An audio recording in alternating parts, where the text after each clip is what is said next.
1975 youth Congress అధ్యక్షుడు, 1978 తొలిసారి MLA, 1980 Anjaneya కేబినెట్లో మంత్రి, 1983 ఎమ్మెల్యేగా చంద్రగిరిలో ఓటమి, 1986లో తెదేపా ప్రధాన కార్యదర్శి, 1989లో కుప్పం నుంచి ఎమ్మెల్యేగా ఎన్నిక, తెదేపా సమన్వయకర్త నియామకం, 1995 ఉమ్మడి ఆంధ్రప్రదేశ్ ముఖ్యమంత్రి, 1996 యునైటెడ్ ఫ్రంట్ కన్వీనర్, 1999 జాతీయ రాజకీయాల్లో ప్రముఖ పాత్ర, 1999 రాష్ట్ర ముఖ్యమంత్రి రెండోసారి ఎన్నిక, 2003 అలిపిరి వద్ద క్లైమార్క్ మైన్లో మావోయిస్టుల దాడి, 2004-2014 ఉమ్మడి ఆంధ్రప్రదేశ్లో ప్రత్యక్ష నేత.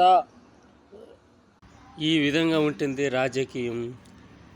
రాజకీయంలో ఆటుపోట్లు ఉంటుంది.